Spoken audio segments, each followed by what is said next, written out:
This is the Let's Go Win podcast with your host, J.M. Ryerson.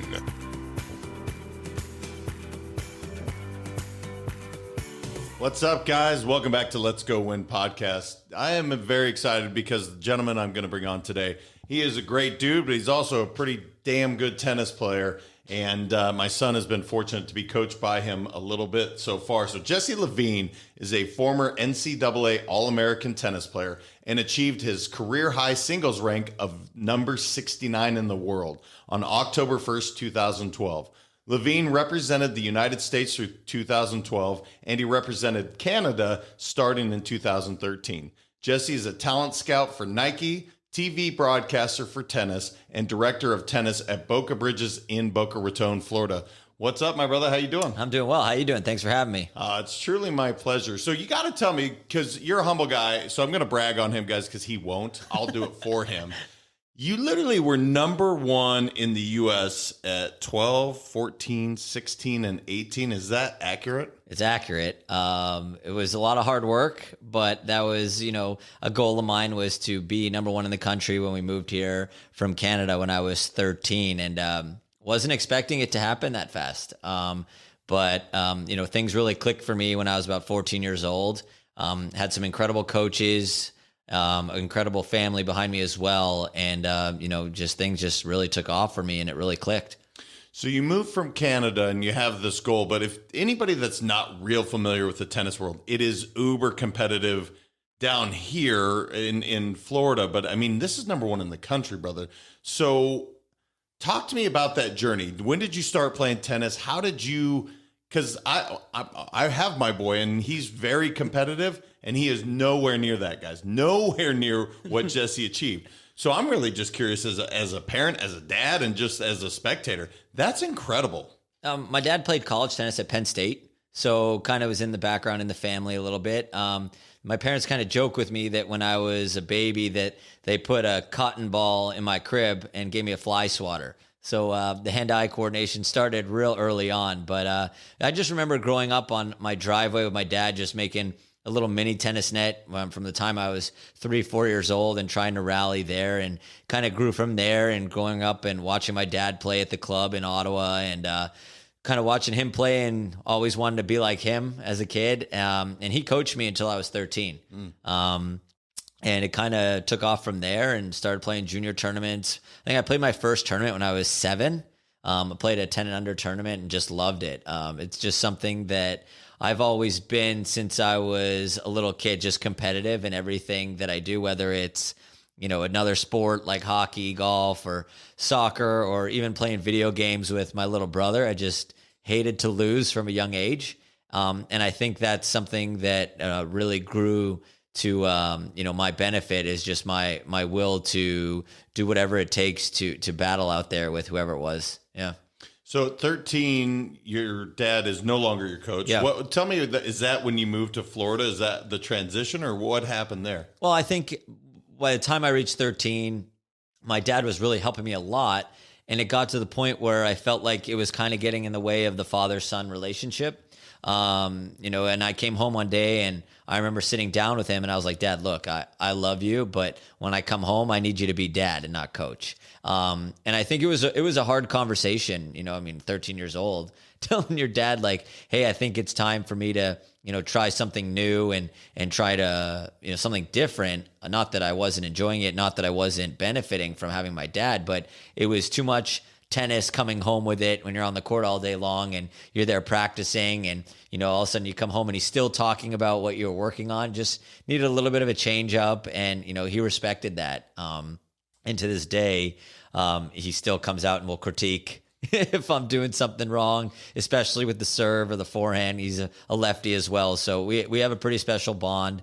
And that was at 13. That's when I had that conversation with him. But my whole career, throughout juniors, throughout college, throughout pros, he was always, my biggest fan, and always at every match that he could be at, and helped me immensely throughout my career. Yeah, so he is a lefty, guys, nasty hands. And if you just could see him I've seen him play pickleball and I've seen him play tennis. He's so damn good with your hands. So when did you move from Ottawa to Florida? At what age were you that you made that? I was 13, so I started my freshman year of high school here in Florida. Got it. Yeah, we moved. Actually, had nothing to do with my tennis. Really? My younger brother suffers from ulcerative colitis, and doctors at that time were doing research that to live in a warm weather climate all year round would be better for his health. And my dad had a really good job opportunity, so for me, it was just a huge plus for my tennis. I didn't start playing tennis twice a day until I was 15. I was playing once a day. When I came here, I went to Boca Prep down the street, and they gave me a scholarship to play 4 sports for them. So my freshman year of high school, I was playing tennis for them. I was playing soccer. I was playing basketball, and I was playing golf and baseball. Yeah, so I was playing all sports till I was 15. So if you guys can understand that, and I grew up in that era as well, where you played multiple sports, it's changed, brother. I mean, Yeah. It is, if you're playing more than one sport, it's pretty remarkable at this. Is that just evolution has happened, or do you think you could do it still today? I'm curious because I'm a huge fan of playing other sports. I think it only benefits you depending on what sport you're trying to play. I mean, if you're playing tennis, I think soccer is a great sport to play. It's great for your footwork. Obviously I'm a big hockey guy. I'm not going to say hockey's going to improve your tennis game because it's completely different. But, I think I really gained a lot from playing other sports. And that's when I realized that, one, I certainly wasn't going to be tall enough to play basketball. Baseball, I really wasn't good enough. Golf, I loved it, but it wasn't for me at that time. Soccer, I actually got recruited to some D2, D3 schools. But tennis was my real shot to go Division I scholarship somewhere. And when I turned 15, that's when I really was like, okay, it's time to make the commitment, commit myself to that one sport and give it everything I got. And that's at 15, I decided to stop playing the other sports. But can it be done? I believe it can, but I think that nowadays you have so many coaches specific for just that one sport, and kids train at such a young age to specialize in that one sport. I mean, I go to a gym in the morning, I see kids in there at, 8, 9 years old that are already playing just one sport, and they're just going from there, and that's their goal, one sport. I mean, I see positives, but I also see negatives. It just really depends on you and what is the success route and what's the recipe. I mean, everybody's different. Well, and I want to talk about that at some point. The burnout factor is a real thing. Not just tennis, any sport, but certainly it feels like tennis because so many kids start so early. That's a real thing. So you're down here now. You go to Boca Prep, but at some point, I think you did Everett, you did IMG. Tell me a little bit about that and what was the decision to really, I guess, take it to the next level? But you're already number one in the country. Well, I at 13, 14, 15, I was at the Chris Everett Tennis Academy. And I was going to school across the street. I'd go to school in the morning, come back, I'd practice, and then go play a soccer, basketball, or baseball game after tennis practice. And that was the life. I mean, that was amazing for me. When I turned 15, I was still going to Everett's, but that's when I really started committing myself. I was like, okay, now I started doing tennis before school, early morning tennis, go to school, come back, get some match play. And I really felt that was making a big difference at that age. I wasn't ready for that when I was 13, 14. I really wanted to enjoy myself and still be, I guess, a kid a little bit and enjoy my high school experience. I was very against doing a homeschool. I really didn't want to do that because I enjoyed being in class, being in school with friends and socializing. And that was fun for me. But when I turned 16, I was just playing too many tournaments all over the world, playing the ITF circuit at that time. And that's when I was like, it's time for me to make a change. So I did the homeschool. And then at that time, Everett's was obviously an amazing place, but the level of play for the boys at that time wasn't there because all the boys that I was playing with all went to D1 schools or turned pro or went to college. And I was practicing with a lot of the professional women players at that time. And that was great for me. But at the same time, I really wanted to try and better myself. And IMG offered me a scholarship in Bradenton. So at 16, I moved away from home and lived on my own in Bradenton and started going to IMG over there. And that was a big move. Yeah. I mean, I've only been on the outside. That is like insane. A university, isn't it? Well, when I was there, it wasn't like it is now. It was a lot smaller, but still going from Everett's to Bollettieri's, it was a big change for me. But, and also like living on my own. I mean, at 16 years old, I'm living in a dorm with, 4 other guys and waking up and practicing and taking care of yourself and going to the diner and getting the cafeteria, getting your food and trying to eat properly, hydrate properly, and then get ready to do it again all over again the next day. So it was a pretty amazing experience for me because at that time we had like 14 guys that were all top 30 in the world. So we all pushed each other, and that was IMG and Nick Bollettieri himself's theory was you take the best kids from all over the country, all over the world, and you take 14, 15 of them and put them together practicing day in and day out. You're going to get 2 or 3 out of that group that's going to make it. And in that group, 3 of us were top 100. So myself, and then you had Marcus Fugate, who is a top junior and top national player, but you also had Kane Shikori, who was also there, and he's the one that really made it out of all of us. I mean, you take 15 guys and you say that one guy is going to be top 5 in the world. I mean, you take that all day. So you had Nishikori, you had myself, and then you had Filip Krajinovic from Serbia, who's top 30. So out of that group of 15, 3 of us, really cracked it in the singles world. And doubles, you have Fabrice Martin, who is there as well, who's a top 20 doubles player in the world now. I mean, it's just, at that time, I feel like that was amazing for all of us. And we all bonded, but there was also competition too. Whether it was match play in the afternoon or fitness and challenges like that, it just got your juices flowing and we were out there to compete. But then after, we were all friends as well. So it was pretty special. Well, steel sharpens steel, no question about it. And that's clearly what you did every single day. So you have this awesome decorated junior career, and then you go right to Florida, right? And you're there 1 year, I believe? Yeah, I went for 1 year. And was it just you accomplished, All-American as a freshman, I assume you're number 1 at Florida. Was that just the decision? It was like, it's time to go pro? What was the decision at that point? So when I was 18, I was already 400 ATP, but in my mind and in my head, I wasn't ready to turn pro yet. So I really wanted to experience the college atmosphere, the college experience. I always knew that. I took a bunch of different recruiting trips and loved every single one of them. It was some of the best trips of my life. I mean, going to a Duke UNC game, basketball, and sitting with Coach Ron Zook at Illinois in his office, meeting Coach K at Duke. I mean, it was pretty special. But when I set foot on the grounds at Florida, that's when I just knew that this was the place for me. I got along really well with the teammates, the coaches, the whole atmosphere there, and set foot on grounds in Gainesville. And, freshman year, played number 1 at Florida. And I didn't lose a match all season at number 1 as a freshman. I kind of wish that wasn't the case because as the season went on, it just like more pressure built up on me. And they kept talking about, hey, it's never been done. A freshman playing 1, gone undefeated, and then gone on to win NCAA. So by the time I get to the NCAA tournament, all everyone's talking about is that Levine, he's undefeated all year. Can he go and win NCAAs? And every match at NCAAs, I got tighter and tighter and tighter as it went on. I ended up losing in the quarterfinals to Alex Slavic, who was a great player from University of Washington, who should have beat Isner in the semis as well. But I just remember thinking about that, and my nerves just really got to me that tournament because everyone kept putting that kind of pressure on a 19-year-old, in college trying to go undefeated all season. So it was a pretty amazing experience for me. If I look back on it and could have made some certain decisions all over again, I wouldn't have taken a year off before college. I would have went straight to school and gone for at least 2 years. So if I look back on it and could have changed it, that's what I would have changed. But going to Florida, I loved every second of it. I was there in the glory days and with Tim Tebow and all those guys there. Our starting 5 on the basketball team were all in the NBA. Joakim Noah came and watched my first match at the U.S. Open. So it was a pretty cool experience for me. That was championship. Yeah. You guys are winning championships, bro. How do you leave that college experience? I know. My freshman year, we won the national championship in basketball and football the same year. So, to say that I got to experience college is to say the least.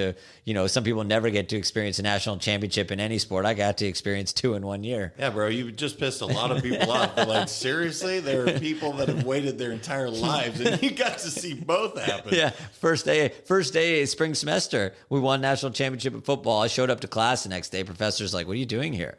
I was like, Well, I'm here for class. We just won the national championship. Get out of here. To be expected. Yeah. So obviously you go undefeated through almost your entire freshman year. Is that when you knew, like, hey, I'm going pro. This is just what I'm committed to? When was the point that you're like, I know I'm good enough to play with these guys? I felt like that summer I was playing a lot of professional tournaments still as an amateur, and I was having a lot of success, and I was starting to get some offers from some agencies and some companies. And then I got offered a wild card at the US Open that year. And it was kind of like, all right, Jess, like, is this the time, or, you're going to wait another year or what? And my attitude, my mindset was, you can always go back to school, but I will never get the chance to go back and play professional tennis because you have a time limit on that. Your body and everything can, break down, God forbid. But, at that time, like, I was like, all right, now's the time to go for it. And, I went for it and didn't look back. That's awesome. So talk to me about that. You go pro, and I think we all have an idea of what it looks like to be a professional in a sport, but I don't think any of us really know. Yeah. Talk to us a bit about that. What was the experience like? I mean, you're 19 at the time? Yeah. You're still young, traveling the world. God, how do you keep your head on straight? This is just... You don't. I think the most challenging part for me too was, you're all of a sudden you're at this major university and you're traveling on these rock star buses. You're traveling private jets to away matches, and they spoil you, getting all this gear, staying at beautiful hotels, then to going and playing the professional tour, starting out at, the grind. And where the total prize money in those tournaments is 15 grand. So like, you're winning the tournament, you're making 2 grand. You're barely covering expenses for the week. So all of a sudden, like, that changed real quick, and it made me actually really hungry to get out of there as fast as I could. So I feel like at 19, 20, I had a lot of success really early on. I wasn't really aware of what was happening. I was still kind of in that la la land a little bit, and just, hey, I turned pro. This is awesome. This is so cool. No one really knew who you were. All of a sudden, people start knowing your game and figuring you out a little bit, and you kind of get.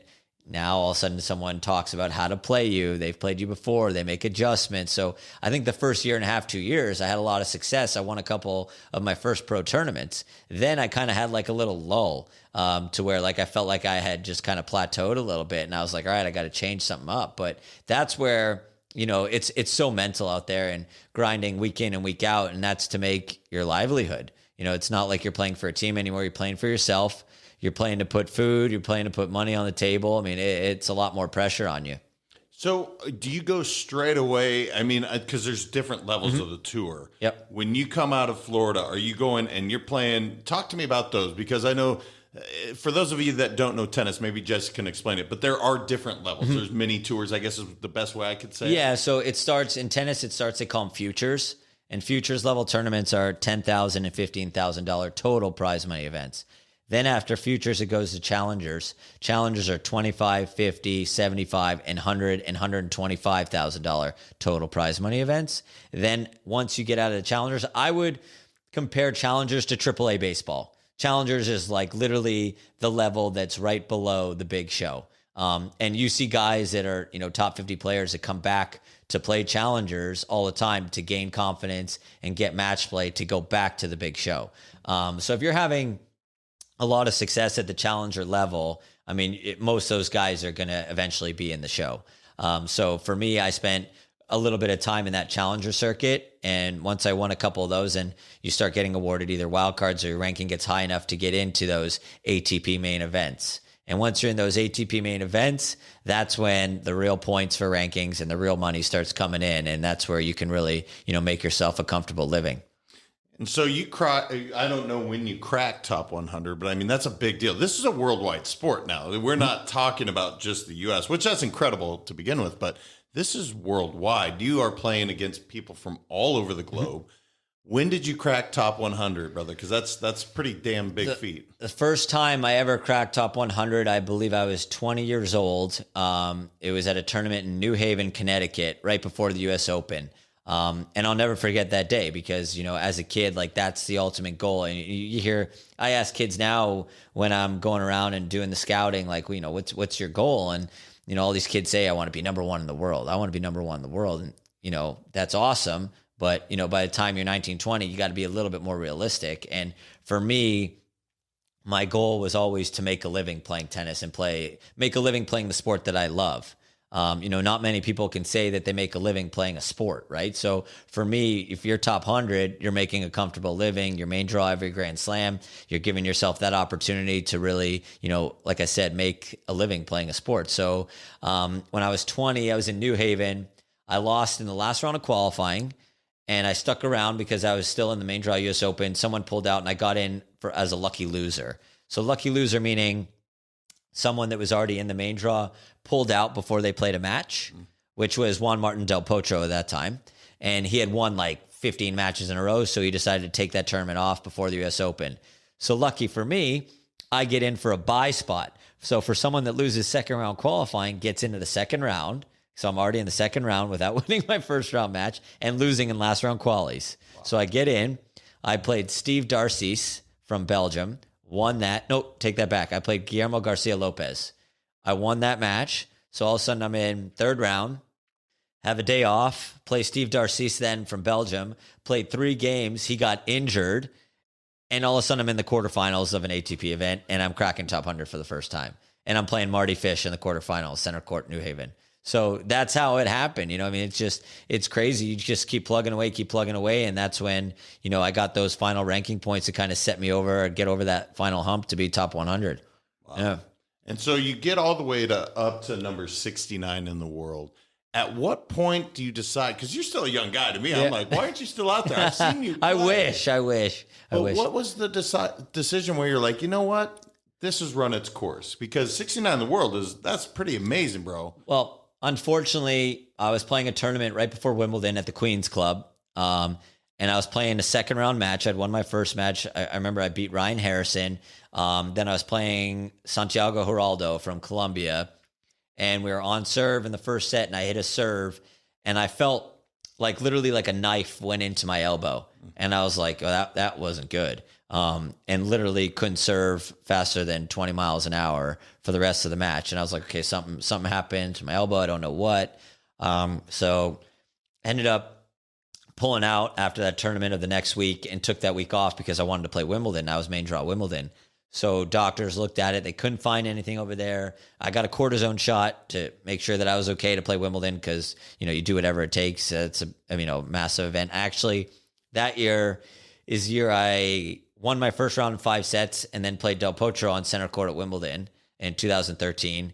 And after that tournament, my elbow was progressively getting worse, but I was getting into a lot of main draw events at big tournaments, and I couldn't pass up the chance for, that big payday and the ranking points. So as the summer went on, I got another cortisone shot, kept playing through it. And all of a sudden I'm in Canada winning my first round match. And then I'm playing Nadal center court in Canada. And for those of you that have watched Rafa play, his ball has got a lot of spin, a lot of torque, and that does its damage on you when you're healthy. Mind you, when you've had 2 cortisone shots in the last, how many months. So once I played him, my elbow was just shot, and I knew it was time to sit out. Let's get this really checked out, get the MRI and everything. And I actually had a tear in my elbow. So from there, I had to take a protective ranking because I knew I was going to be out for 6 months. Had surgery on my elbow and, rehabbed it, came back and, thought I was ready to go, practice hard for 2-3 months before going back out there, and played 2 tournaments and just never felt the same.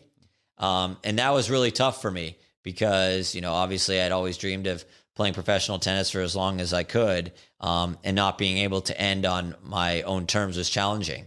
And then trying to figure out what was next for me. So that was a challenge in itself, but I never wanted to be one of those guys that was just out there trying to make ends meet and trying to, break even week in and week out. So once I knew that I couldn't play at that level that I was at before, that's when I knew it was time.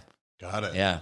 So now, because I've watched you play, and yeah. I guess I never knew why you stopped. So does it hurt now, or are you good? I have no pain when I hit ground strokes, but as soon as I serve and try and pop one, it's over. I mean, I still feel it in the elbow only when I serve. I played these Champions Tour events here in Delray for the last 2-3 years, and it's a blast for me to get out there and play in front of a crowd like that and friends and family. But literally I play for 2-3 days and my elbow is gone for a week after that. I mean, but it's still fun. It's worth it for me now because I'm not doing it as my job. But when I get out there and really pop it for 2-3 days, that's when it still kills me. I mean, it hurts. I have to go do the whole cryotherapy and acupuncture after. And it's not fun. And then the older you get, the worse it gets. Yes. I try never to admit this in age because I don't believe in it, but yes. Was it a tennis elbow? I mean, dare I ask? It wasn't tennis elbow. So they actually call it golfer's elbow because it's in the inside of my elbow. That's where I was getting the pain. Luckily for me, I golf right-handed. So it never affected me on my golf swing, and never do I feel it now when I go out there and play golf. So I'm very fortunate for that. But it was in the inside of my elbow. If I really try and throw a football or a baseball and try and really, whip it in there, I'll feel it. It's just that motion above the shoulder. That's when I feel it. But anything ground stroke wise, I mean, a lot of the pros come in and, I worked with a couple top WTA players for a couple of years as well. And when I hit with them, I don't feel anything for the baseline. It's just as soon as I go that overhead motion, that's when I really feel it. How odd. Yeah. So I want to talk about mindset a little bit because you did kind of smile there pretty broadly that you can still swing a golf club. Were you the same way playing tennis? Were you always just pretty happy-go-lucky? I know you're a competitive guy, but I've never really seen you angry, I guess. You always have a smile on your face. Talk to me about that a little bit. It takes a lot to get me angry. I was really fortunate to meet probably one of the most influential, most amazing people in my life to this day when I was, I want to say, 25 years old. His name's Sergeant Major Keith Williams. Former United States Marine, Sergeant Major, was in the Marines for over 30 years. He's out in San Diego, loves tennis, absolutely loves tennis. And I met him through USTA, and we just hit it off right away. And he ended up traveling with myself and Scoville Jenkins as our life coach / fitness coach / tennis coach, even though it wasn't tennis coach, but he traveled with us for a couple of years on tour.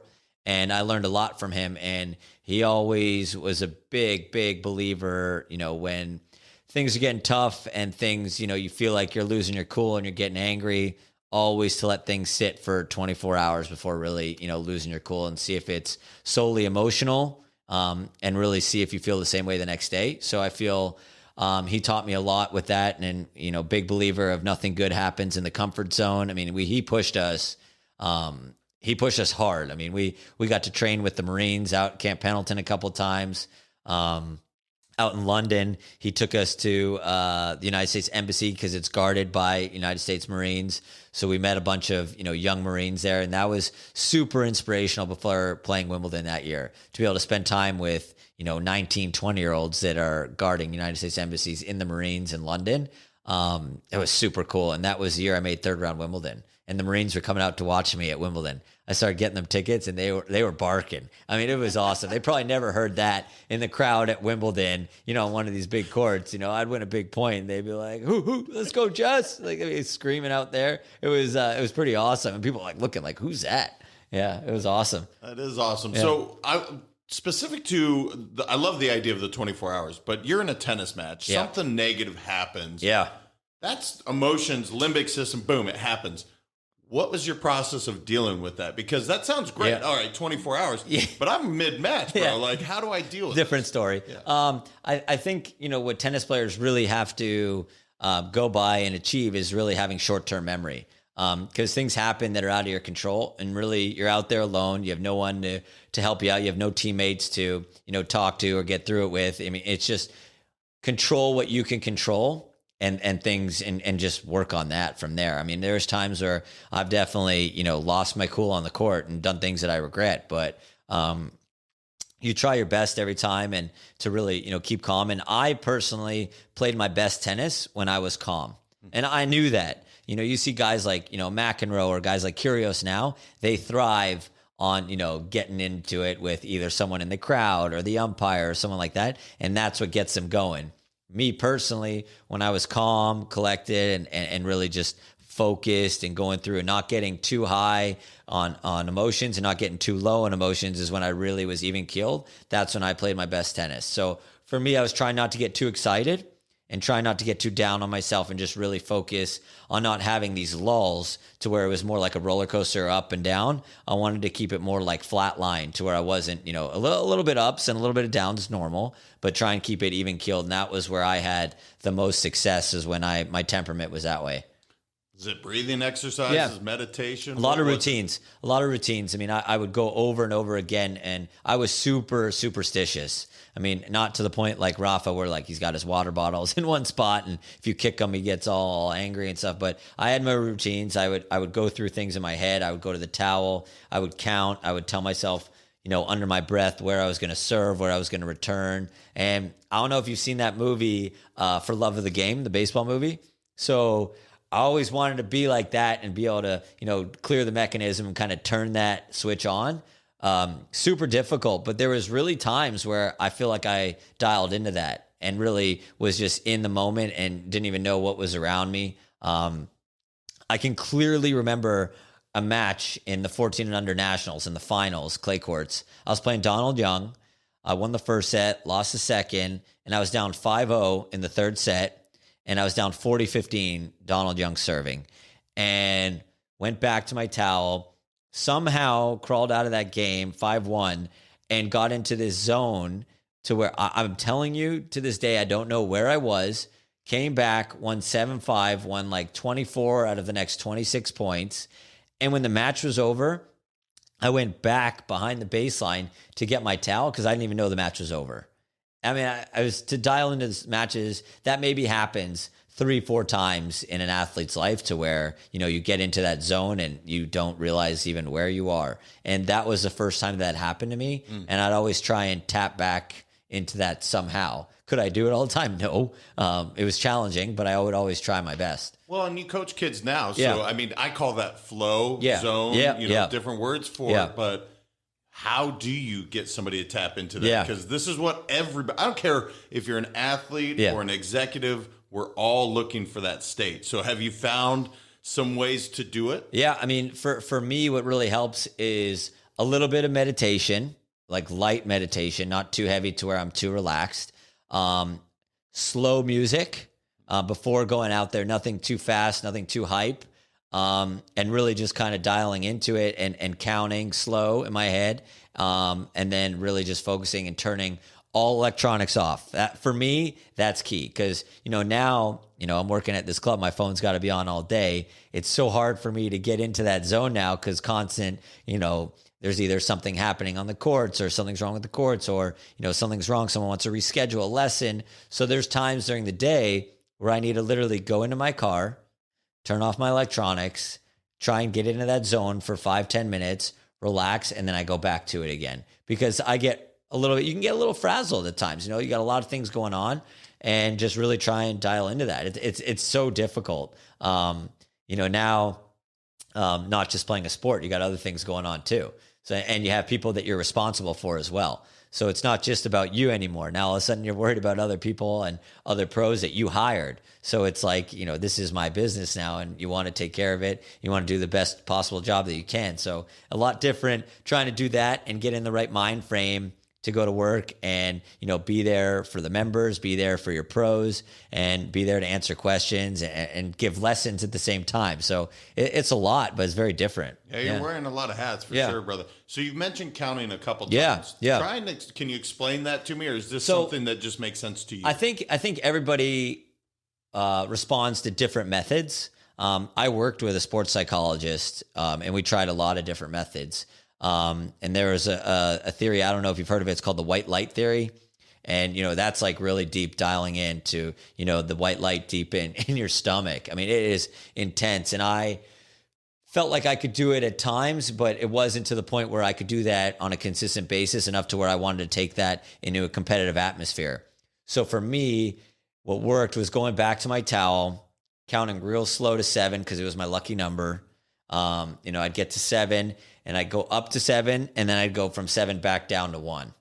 And maybe sounds weird, but that's what worked for me. And kind of got me to forget about the last point, because tennis, you have to have short-term memory. Something happens, you get a bad line call, you hit a bad shot, you miss an easy ball, you got to go back and start fresh again. And that's, it's not easy to do that, especially when you're in the moment. A 3-all, 30-all, and you miss an overhead and you get all pissed, and you want to get back to it. And sometimes I see a lot of the juniors that I work with now, they get real frazzled, and I call it the snowball effect, because you roll a snowball and just keeps getting bigger and bigger and bigger. And I see them out there, they panic once and it just doesn't stop. And they go up to the line, they rush, they don't think, they're just serving, playing the next point. And the next thing you know, they lose 6-2, and it's just so fast. So it's really key. I learned in the moments that when you're winning and things are going well, that's when you can kind of play a little bit quicker and try and keep that, momentum going. But when you're losing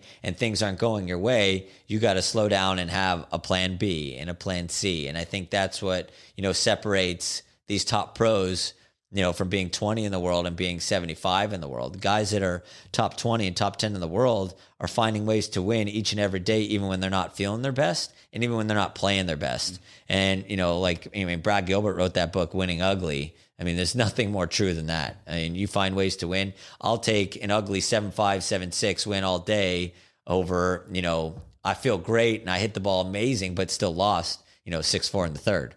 So it's tough. Well, and what I'm hearing is you, and again, I'm going back to the Donald Young 5-0, 40-15. Yeah. There's no way you actually come, it's not no way. It's unlikely that you come back. You had to stay so present in each point, I'm guessing, but you lost yourself too. I did. So that's really interesting, because this is something I talk about a lot, of staying present in the moment, whether you're doing business or you're playing a tennis point or whatever. Yeah. Is that the same idea with accounting, or how did you stay present and not think about, I need to win? Because going back to college, the quarterfinals, all this pressure is built up. Now you're focused more on the end result than the process. Is that fair? 100% fair. I think too, not just the counting, but you're playing in college, for example, you got people screaming at you on the sidelines. You playing an away match, at Georgia or at Ole Miss, and those college kids are literally 20 feet from you, screaming at you, and you go to toss the ball and they're screaming at you in the middle of it. And that was my favorite. See, like for someone like me, what they didn't know is I love that. Someone come at me like that, I wouldn't even say a word to them. I didn't even give them the satisfaction that it would even get to me one bit. So that to me was so much fun. And that's what I love that. Like, someone come trying and getting in your head. Oh, I love showing them like, good luck, like, good luck infiltrating this. Like, it's not happening, because I had teammates that it would really get to, and you could tell right away as soon as someone would scream or they'd lose an easy point and someone would scream at them, they would lose it, So I'd always try and talk to them about like, hey, look, like, the more you show them that it's bothering you, the more they're going to keep doing it.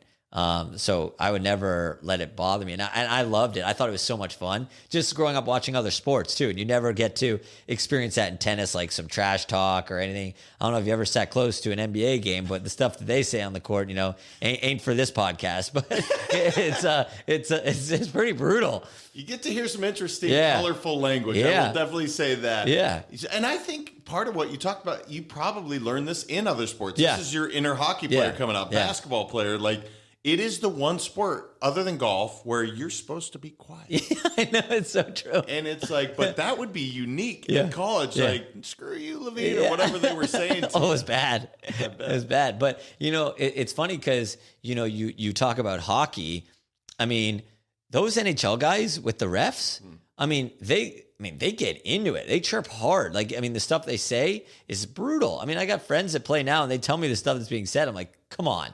If you say that to a tennis umpire, you're going to get, warning, point penalty. You're going to be defaulted, but it's just a different, it may even get suspended. I got fined one time for telling an umpire he needed to get his prescription checked in his glasses. That is like nothing compared to what's really being said, Yeah. So I got to ask, because I'd be remiss if I didn't ask. You mentioned playing Nadal, Del Potro. Yeah. You've played, and I'll get to who the greatest ever is because I'm curious for your answer on that. But who was the toughest player for you to ever play? In a match or in practice? Okay, let's go with a match. Okay, obviously Nadal for me. Just just the obviously the speed, the tenacity, and a little bit of the intimidation factor too. I mean, I grew up watching him, and, to set foot on the court with someone like that you grew up watching was a pretty special moment for me. So I got to play him twice. First time, this is a great story. First time, night match in Canada. Again, I hit that zone for about a half a set, maybe 5 games. I'm up 4-1 on Nadal. And I sit down on the changeover in the stadium, and I'm looking up at the scoreboard, literally in this massive full stadium, and I'm up 4-1. It says Levine 4, Nadal 1. And I look at it, and at that moment, as soon as I looked at the scoreboard, my focus, it was all on the score, and it was like, oh man, like, is this really happening? Am I really up 4-1? And I wasn't in the moment, and I didn't stay in the present. And the next thing you know, 7-5, 6-2, I lose.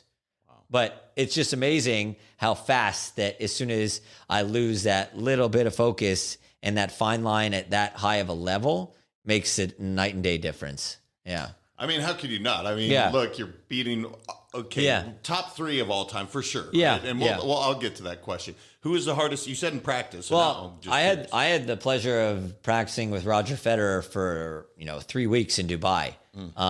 So I was in Dubai with him for a month, training and practicing, and that was a pretty amazing, surreal experience for me.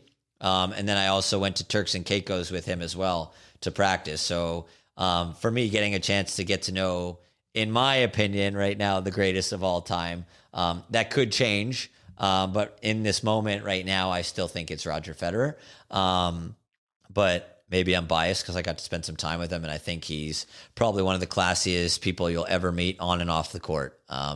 So, yeah, I mean, that's my opinion. But getting to practice with him and seeing the way he goes about his day, warm up, practice, just a true professional in all aspects. I learned a lot from him. So it was really cool. I'm curious because, again, you said classy. And I mean, outside of a couple moments in his entire career, he has been nothing but class. Yeah. And he seems like a nice guy on the court and off versus Nadal seems like such an asshole on the court. But I've heard he's the nicest guy off. Yeah, he is. What is it about Federer that he's able to do? Because, I mean, we're talking about, again, in your opinion, the greatest ever at this moment. Maybe Djokovic passes, maybe Nadal. Who knows? But what is he able to do that other players just can't? So for me, he has the ability to turn the switch on and off so fast compared to anybody else that I've ever played or practiced with. I mean, we would be joking around on the sideline, talking about other sports, talking about life, some experiences, some stories that we had, and I'll be laughing and he'll be laughing. We get back to the baseline, and it may take me, 30 seconds to, 2 minutes to kind of get back into that groove and get back into that state of mind to where I'm 100% focused. He goes back and literally at the snap of a finger, I mean, it's game on from the second he's hitting a ball again. And to me, that's the biggest difference between those top guys and guys that are, 25, 30 in the world. Because I've never seen anything like that from someone being able to be just joking around to like literally a millisecond to be just game focused. It's incredible. Did you ever ask him? I'm just curious because I never asked him that. It's something that I, definitely regret not asking. If I ever saw him again, I'd ask him. But yeah, for sure. It's definitely unique. So I want to talk about what you're doing now, brother, because obviously you're director. I'm fortunate to have met you just moving in, and he's a local legend for sure. And in the tennis world, it's not a big world. They all know you, man. So talk to me about what you're doing, both with TV broadcasting, scout for Nike. What does that look like for you? So obviously now I'm a director of tennis here at Boca Bridges. We have a great facility. It's 6 clay courts, 1 hard court, 4 pickleball courts, which I'm trying to get into a little bit of pickleball. We've played once or twice. I'll get back out there again, I promise. But, I need to practice a little bit more first. But I enjoy it. Also, I do TV broadcasting for a network in Canada called Sportsnet. So I do TV commentary and panel work for Sportsnet during Rogers Cup and any Davis Cup ties as well. And occasionally, once in a while, I'll do some commentary for Tennis Channel, which is pretty cool. I got to do the U.S. Open this year for DirecTV. That was awesome. And then I get to be a talent scout for Nike. And that's, again, I'm super blessed and super fortunate. And all these jobs and all these things that I have now is because of tennis. And, yes, I would have liked to have played a lot longer if possible. But tennis has brought me so many things on and off the court. And I'm super thankful for everything. And, look, all three of these jobs that I'm doing now and, exhibitions and pro-ams, I wouldn't have gotten, I wouldn't have met the people that I've met to this day if it wasn't for tennis. Yeah. Yeah. The experiences you've had, and just, I mean, you casually mentioned being in Dubai, Turks and Caicos. Yeah. I mean, you've been all over the world, playing in Wimbledon. I mean, that's the Mecca. Well, yeah. I mean, it's so funny because, you talk about my parents and my little brother and how close-knit family we are. When I went to Turks, I asked Roger if I could bring my dad. And he was like, yeah, absolutely. I brought my dad with me to Turks to spend a week with Roger and his family. And I'll never forget getting back on the plane to head back from Turks to Florida. My dad sits down next to me on the plane. He says to me, he goes, hey, Jess, he's like, I don't care how much money I ever just spent on you for your whole junior career and throughout your tennis career from when you were a kid. This moment and this week just made it all worth it. Wow. So that was pretty cool to hear that from my dad, who I know, really supported me financially from when I was a kid till I could support myself, so it was pretty amazing. Well, what a gift for him too. I mean, played in tennis, played in Penn State, you said, still plays with you sometimes at the club now. What a cool gift to share with your dad. Yeah, absolutely. Brother, is there anything I didn't ask you that you're like, man, I want to leave on this. I want to tell the audience this. That's a good question. I think that,